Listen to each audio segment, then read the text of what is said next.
everyone. So welcome to this interview with Desmond Hall. This is part of YA ThrillerCon. It's actually the last of the live events for this year. So really excited to be talking to Desmond about his debut novel, Your Corner Dark.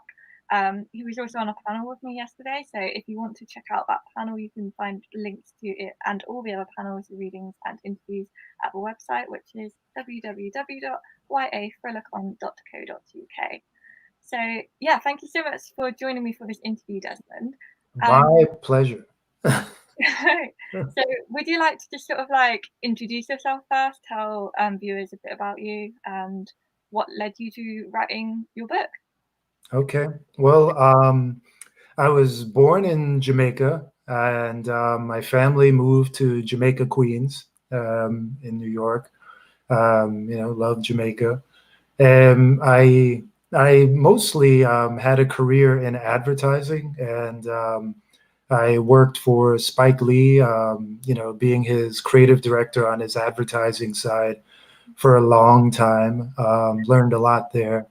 But I've always wanted to write, and I've written, probably 10 screenplays and 5 novels before getting to Your Corner Dark. I guess people talk about this 10-year overnight success, but I think I'm more like a 30-year overnight success. And sort of a big deal for me was when we moved from Brooklyn up to Boston, which I left kicking and screaming, but my wife got a tenure track job up here, and it was great to raise the kids out of the city. But I discovered Grub Street, which I've got to think is, if not it's one of the premier writing schools in the country, or maybe the world. It's founded by Eve Bridberg, and the artistic director is Chris Castellani, and they have an amazing program. And one of their programs is the Novel Incubator, where they take 10 students out of, let me back up. In order to get into the Novel Incubator, you have to submit a full manuscript. And they choose 10 per year, and they're running at a rate of about almost 3 out of the 10 get agents, and which is pretty amazing. Like, it makes it much better than the lottery of just, writing on your own. And the professor of the Novel Incubator, Michelle Hoover, we call her the book whisperer. She's just like amazing. And I don't think I would have gotten to this point to be with, Your Corner Dark coming out in January 21, without Grub Street. So that's, I guess, sort of an overview of my journey a little bit. As far as the book goes, Your Corner Dark in Jamaica is sort of, it's saying between a rock and a hard place. So it's all about like making a choice between 2 unenviable choices. And, and I am really horrible. I suck at titles. So I had called up, my cousins back in Jamaica and said, hey, what you say between a rock and a hard, please? And they were like, oh, Your Corner Dark. And I was like, yeah, it's great. So shared it with my agent, and she loved it, and that became the title. And so the story itself, and I've been sort of told not to get too specific because I always do that and give away too much. But it's a high school student, really great high school student, Frankie Green. He gets a scholarship, a full ride offer to study engineering in America. And, in Jamaica, jobs for young people are really hard to come by. So this is, the winning lottery ticket. But then an intense tragedy happens, and it plunges him into a world that he's sort of familiar with, but it's like a really bad world, one he never thought he would be in. And he has to sort of master it, kind of like Dante, in the Inferno, and plunge as deep as he can to claw his way out. And, and along the way, he finds love, for the first time. But even that love comes with a serious consequence. and he has to make yet another, your corner dark kind of choice to try to get out of it. So, it's sort of a very fast-paced, tense thriller, but it's also a story, as I mentioned, about choices, and it's also a story about how the Jamaica two-party system, sort of like, from an American point of view, the Democrats and Republicans in Jamaica, the JLP and the PNP, are directly responsible for starting the gang culture, because they sort of sponsored gangs in order to win the vote. And, and most of that is centered around the major city of Kingston.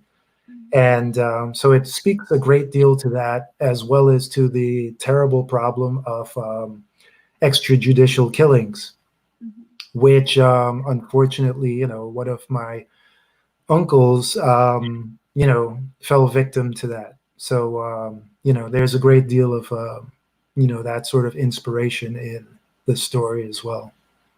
Okay, yeah, that does make it sound like quite really close to your heart and like a really important story that you needed to tell. So what was it like when you first heard that it was going to be published? What was like your initial reaction, and where were you when you got like the call? So, well, it's funny to say, right? So, I sort of gave myself not a time limit a bit, right? Because I have 2 kids to get through college, and how long would I, keep working this intensely and solely on the writing? And I'd gotten. It's funny how life is, right? The darkest before the dawn thing. I'd gotten a pretty lucrative offer to go back into advertising just before finding my beloved agent Faye Bender. And when that happened, it's sort of like, she's amazing, and her ability to sell books is amazing. And then she got me with an editor that I wish on every writer. I mean, I can't imagine a better editor. She's just amazing. Caitlin DeLuey. And yeah, amazing. And I think I was numb, and I think that was my delay in giving you a reaction to how I felt. I still don't know if I know that it's going to be published. I think I'm still, just numb over it. Can you be numb for like a year and a half? I think I can. Yeah. So. Like, it's such like a huge thing to happen, really, and especially with it being your debut novel as well. It's like such a special moment, just finding out that it's going to be published. But yeah, it can be so overwhelming. Yeah. So yeah, what is it that draws you to the YA thriller genre?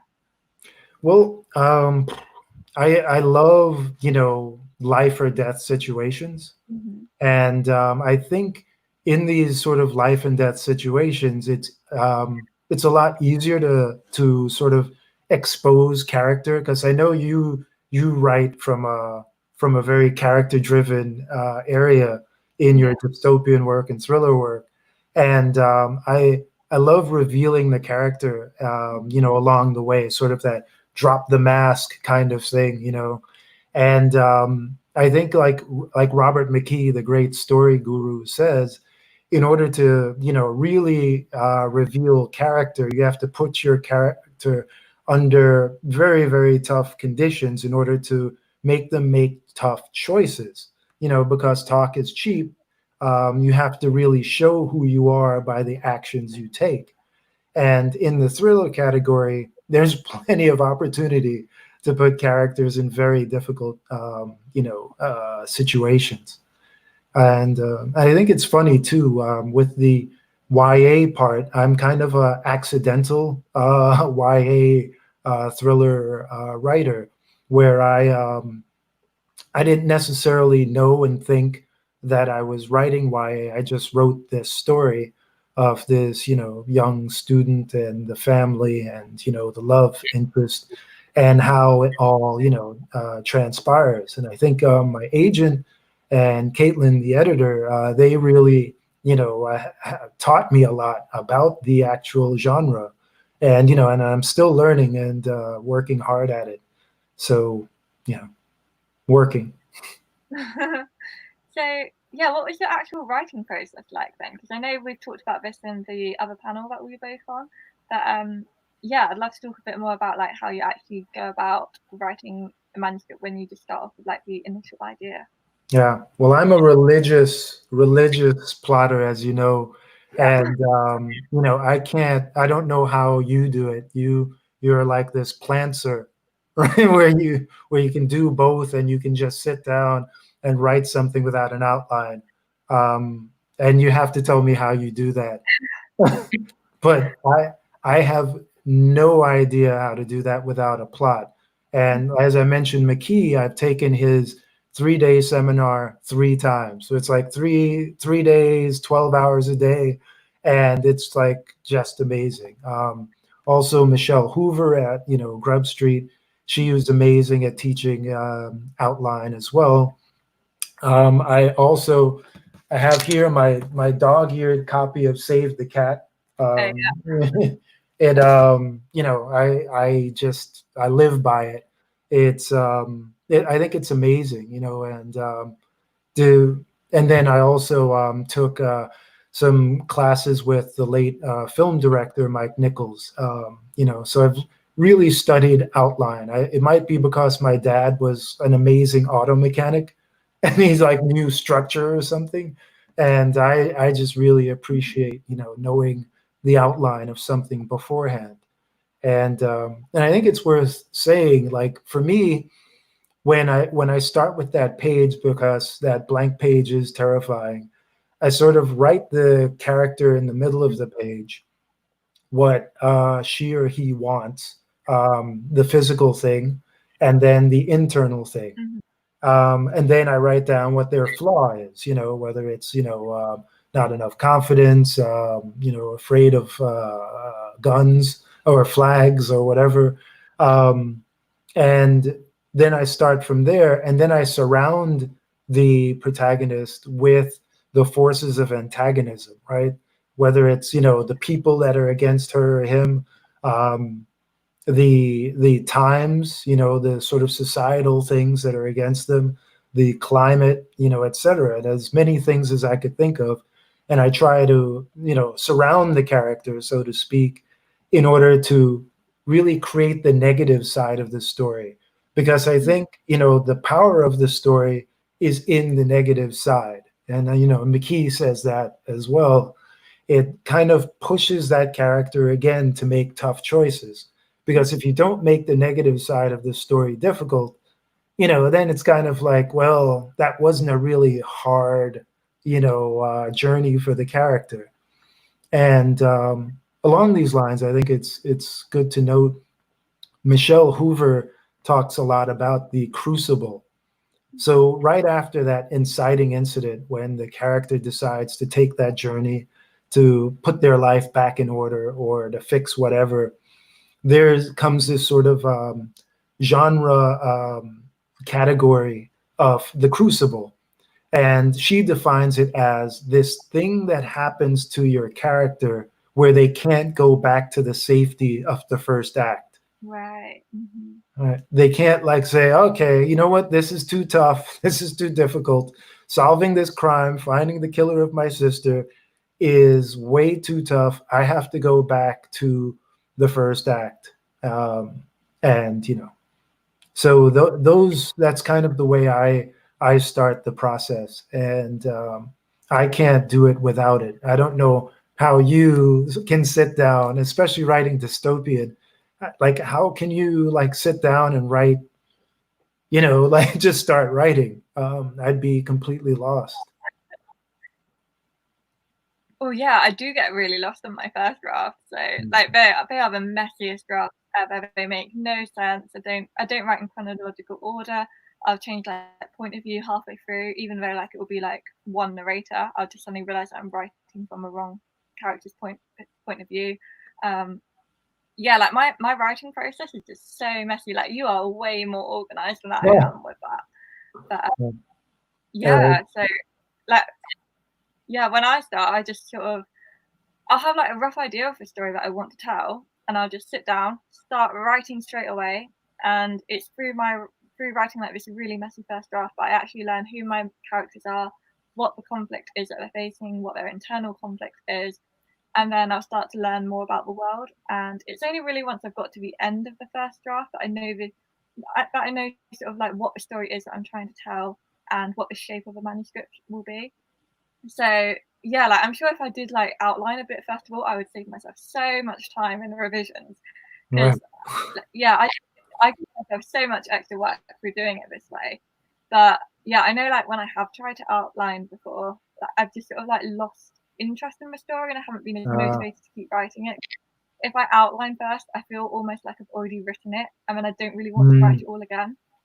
So Right. I need sort of like process of discovery and like the enthusiasm that I get from that. Like it's not the most efficient ways of writing a book, but I know it's the way that works for me. And yeah, it does give me loads of extra work to do, but I do quite enjoy doing it that way. So yeah. Wow. Yeah, for me, I have to know what is going on with the story, and we had talked a little bit about this in the plotting versus pantsing interview. The knowing the story for me, I don't get tired of it. I'm always feeling like there's so much more the characters want to tell me that I'm not hearing. And I love these events. Like in the book I'm writing now, I created this kindly old lady that gives the protagonist sort of this eye in the storm rest moment, which again is a convention of the sort of thriller or quest for that golden fleece. And it turns out that the old lady is diabolical, and the character has gone into more trouble. But a lot of the feedback I got from my, beloved writing group was that it's sort of a standalone moment. And for me, I would have either wrestled with saying, forget you guys, I'm going to keep it, stomp my feet, or I'd go about changing it. But I think because I am such a plotter, I put it down on the page and then I wrote 10 things that this old lady could affect in the story after her introduction. And by doing that, I came up with one where she comes back to play against the sort of bad guys that are closing in on the protagonist. And it's a really rewarding moment because she's not kindly and nice anymore. The mask is dropped and you see her as like the vicious human being that she actually is. And you really get to play against type. So yeah, I have to plot. Yeah. Yeah, like that moment that you're describing where sort of like the mask drops, I love those moments. Just like as readers, it's so satisfying just to like get that payoff and see sort of like how it ups the stakes even more and like the tension that it brings as well. So yeah. I mean, like go on. I'm sorry, I interrupted, but just quickly to say, like in the film, The Usual Suspects, when you find out who Kaiser Sose is, and I won't mention it to be completely a spoiler, but that reveal just is amazing. I'm not sure if I did, but I think I heard a gasp in the audience, sort of a collective gasp, like yeah, and I love those moments too. But I'm sorry, you were saying. Yeah, definitely. Yeah. Oh yeah, I was just gonna say because like I don't sort of plot. So when I'm writing in my twists and sort of like the big reveals, it's such a surprise for me as well because I know like with my last manuscript when I was like writing it, I didn't actually decide who the villain was until like the third draft because each of the drafts before that had a different villain and it was a different character being at the end as like being behind it all. And it was only when I got to like the third draft and I had like written this third ending with like a different reveal that I realized that that is the one that is applicable for this story and that's the one that felt right. So then after that, I then go back in and like lay all the foundation for that. Right. So, wow, that's remarkable. So it's sort of like you're the detective along with Yeah. your detective, which I couldn't do. That's great. Yeah. So, Yeah. I need to where, plot it. Sorry. where do you get your inspiration from then? Well, so much of it, I guess comes from, life. Like for Your Corner Dark, as I mentioned, there's family and,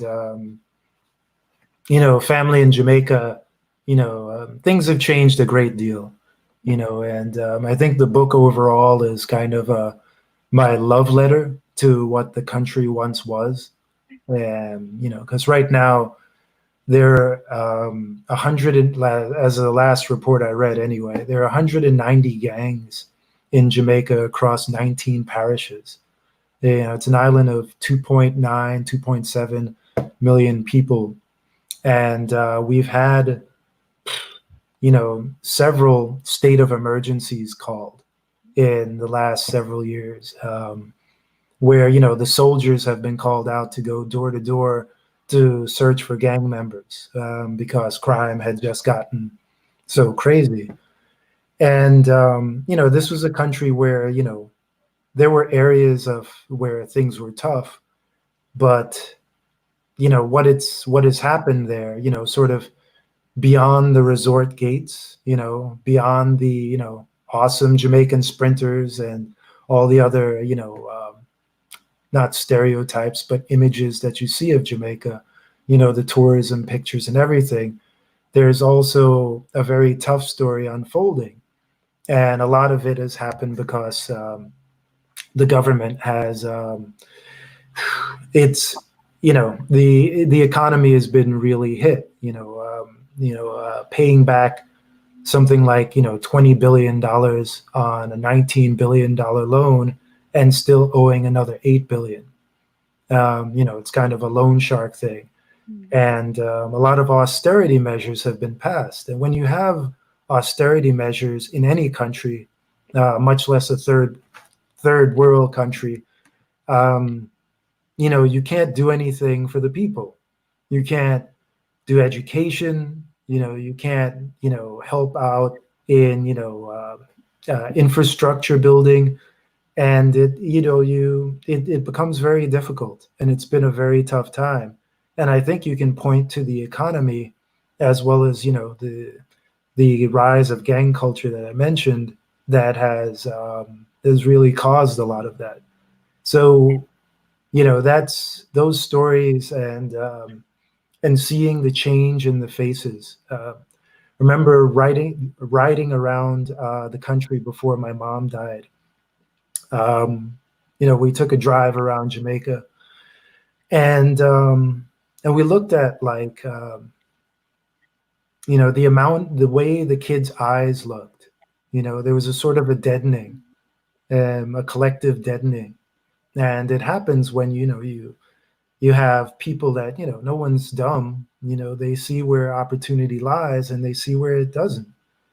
And the fact that opportunity was going away was making people make desperate choices, right? Going back again to between being a rock in a hard place, having, being in a dark corner, and it crushed me, because I feel very fortunate to have, not suffered the fate of friends, back on Bogue Hill, where I grew up, or, a little bit in Kingston as well. Not everybody made it, and I feel very fortunate. So I feel sort of compelled, sort of my guilt is sort of funneled through the book, a bit of catharsis, or something, and, spreading the word. Yeah. Yeah, like I know writing can be extremely cathartic. Yeah. Yeah. So what are you currently working on then? I'm sorry, could you say again? What are you currently working on? Oh, I'm Are sorry. you writing another book? Yeah. So there's the second book with Simon and Schuster, again with Caitlin DeLuey books. This one's called The Barrel Girl, and it's based on the inspiration there is, I guess I was a barrel child, and my sister would have been, in a way, or was. And it's a sort of a phrase that speaks to um, a psychological insight where many Jamaican and Caribbean parents, to that matter, leave their children on the island, either with friends or, if they're old enough, to their own devices, while they go to a first world country to make more money than they could in 3 years than they could in 20 years back on the island. And one of the things that's really interesting is, with these kids, they're sort of not allowed to say that they miss their parents because they get a barrel. And, for, I guess, people that don't know what a barrel is, it's sort of this 5-foot drum, that it comes back, parents send back to the third world.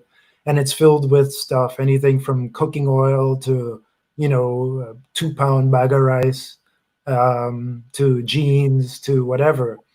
And everyone back on the island would say to that barrel child, what are you complaining about? You have a barrel, you have a lot more than we do. So you're sort of not allowed to miss your parent. And so that was sort of the inspiration. And the way it has manifested itself is, I've sort of created something that's kind of between Waiting for Godot and No Country for Old Men. And it's with a young woman, high school student, a senior, and her mom, who is in the first world, sending back the barrels, gets in a great deal of trouble. And she then stumbles across a drug deal gone bad. And the choice that she makes with, finding these, I won't mention what it is, but she finds something that puts her in a great deal of peril, but also gives her the opportunity to possibly help her mom, as well as others in the local community. And so, she goes on this life or death quest, where we begin to see who she is, but we also get to see who the pursuers are as well. And it comes down to a kind of crazy ending, or at least I hope it will be by the time I finish it. It sounds really powerful. Yeah, I can't wait to sort of like learn more about that later. Oh, yeah, I'll great. definitely be looking up when it's published. So. Okay, cool. Yeah. Thank you. Do you have a release date for it? Like which year it will release? Do you know yet? Or? Oh no, I haven't. I think I'm due to deliver the manuscript in January, but since it's funny, since COVID, my way of dealing with stress is to work more, because already as a Jamaican, I'm a work hard already, but I'm working twice as hard now. Plus, the girls don't have soccer, they don't have fencing, so I don't wake up and make them lunch and drive them around and all of that, because that's my main sort of job, with the kids now, is being their driver. But in not doing that, I'm just riding up a storm, so to speak.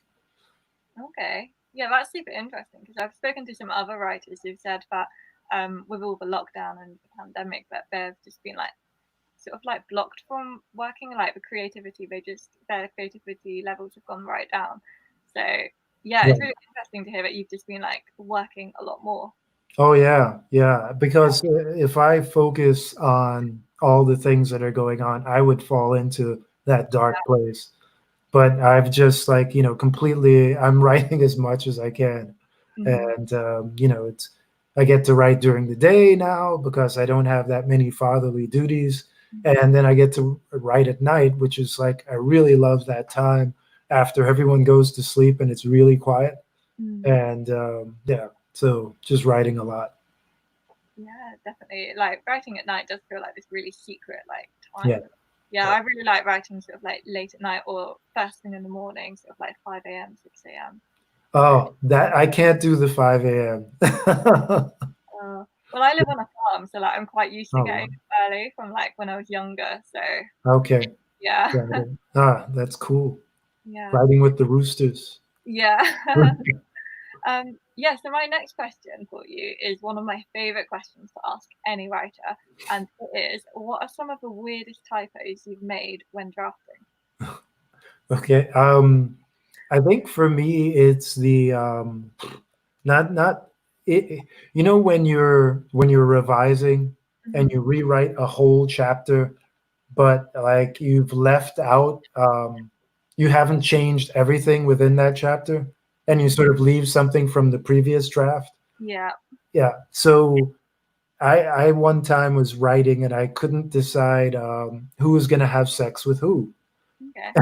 So I wrote one section and I rewrote it with the protagonist having sex with one person, and I left out the other part. So like, you know, when it got later on, the character was also having sex with the other person. It didn't, and it, you know, it didn't. Yeah, yeah. It's like it was embarrassing because it was in front of the writers group, and it's like, Oh so, no. so yeah. I think that's probably the weirdest. Okay. That is a pretty weird one, so Yeah. yeah. What are some of your favorite YA thrillers and mysteries then? If we start talking about books that we recommend. Well, I'm glad you asked. I have let me say, let's see, get this right. Oh Um, yeah, Sadie. uh, like she's amazing. You know, Courtney Summers. Like, wow. I mean, she. I don't want to give away too much, but you know, she sort of creates this podcast and then has the podcast characters come alive. Yeah. And then within the crime, um, a sister goes after the killer of her sister, but then the podcast people interact with it, and it's like that's just genius. I Yeah. love these, like, right, like when you have these concepts, you know, and when you have like just an amazing concept that carries the story enough, but then her writing's pretty amazing also. It is, yeah. And I think another one to mention is Oh get yeah. that. Allegedly. Uh, yeah, yeah. She is so dark. Like it'd be. I feel like it'd be. I met her once. You might not remember me, but you know, she didn't seem like as dark a person as she writes. But it's really dark and really suspenseful. You know, one of those that like if you're reading and you hear like a crack in the back, you like jump. You know, Yeah. like yeah. And she's really good, Tiffany Jackson. Have So you I, read any I of her books as well? 'Cause I'm I've read. sorry. Have you read any of her other books as well? Because I haven't read. No, no, that was my first. Yeah, because I've read Monday's Not Coming by her Yeah. as well. That's just a phenomenal book. So Wow. Okay. Well, I have to put that one on the list. yeah, And, definitely. yeah, do I have to read it in the daytime? Wow. Not late at night. It's such a dark book, but yeah, the characterization is just amazing. Because like yeah, she's just such a masterful writer, like Yeah. so skillful with it, and yeah. Well, Courtney Summers as well, because I actually I read Sadie first of all, and then I went back after that and I read her debut novel. It's called Cracked Up to Be. Right. And that has just got a amazing main character, Wow.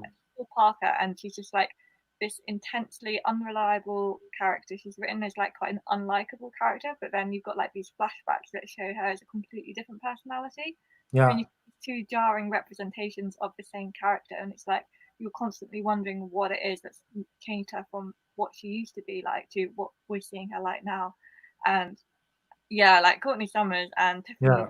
Jackson, they're just both amazing writers. Amazing. Yeah, Amazing. And that's like a heck of a talent, you know, to take someone that's unlikable and yeah, make you like root for them. I mean, what a great skill.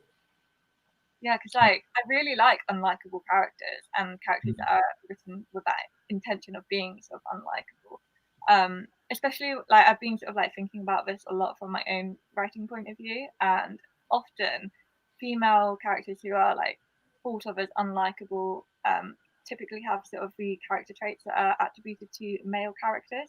Right. And when they're attributed to male characters, they're sort of seen as being mysterious and like brooding. Mm, And as soon as those are then applied to a female character, readers often say, "Oh, she's unlikable." So right. yeah, I have been looking at that quite a lot in quite a lot of detail recently. So Yeah. yeah. Yeah, and we have to change that. That's like a major mission. I feel that way as well. They should be allowed to be tough and make all those difficult choices and mistakes that male characters have been able to make throughout time. Yeah, totally Yeah, with you. definitely. So yeah, what advice do you have for aspiring writers? That's an easy one. I'll give I guess sort of the advice I'd give to my younger self, and it's find either a writing school or a mentor, or best both, that aren't just someone you write with, but like an actual institution that where you can study and learn all the facets. Um, because I think you get this thing that I completely wasn't aware of. You get a community, and I didn't understand how important a community was, right? So first on, the fact that, writing is a lonely business, and, you need people along the way to just have some camaraderie. But also that community also serves as amazing sounding board for your work, giving you ideas and everything. Like, I think about, people in my writing group that have given me, certain things that I've used in Your Corner Dark and I'm using now in Barrel Girl, and, priceless. I could sit at my little desk for months and months and never come up with that stuff. But having that community to talk to and have them give you invaluable feedback is amazing. So I'd say to anyone, that just wants to try to live that, Jack Nicholson shining the myth of the sort of, the lonely writer that isolates themselves to come up with genius. I think I guess some people do that, but I think the community is so important to have, to be able to, refine your work. Definitely, yeah. Yeah, I agree with that 100%. And just like having critique partners is just so valuable as well. Yeah, completely. Yeah. So we're coming up to like the end of this interview now. So I was just wondering if there's anything else that you'd like to talk about that perhaps we haven't yet covered. Wow. Well, I want to thank you, for not just inviting me. I appreciate it, giving a debut writer a chance, but also putting this great ThrillerCon together. And, and again, I have to give you more kudos to your graphic skills. The pictures and everything and all that, and really well designed. So thank you. And, the writers I met on the panel yesterday, I hopefully will keep in touch with them because I really dig their style. So yeah, that was great. Well, thank you. Yeah, so thank you so much for joining. Yeah, and if you're watching this and you want to check out some of the other panels, particularly the one that Desmond was on yesterday, Yay. yeah, you can go to our website, which is yathrillacon.co.uk, and there's a schedule page there where you can see a list of all the panels, interviews, and readings that we've had, and they've got links for each one where you can find it on YouTube to watch it at any point. So yeah, you can't. It's not just a case of needing to watch it live; you can catch up at any time. So yeah, thank you so much. Thank you. Really appreciate it. And I guess, as you say over there, cheerio.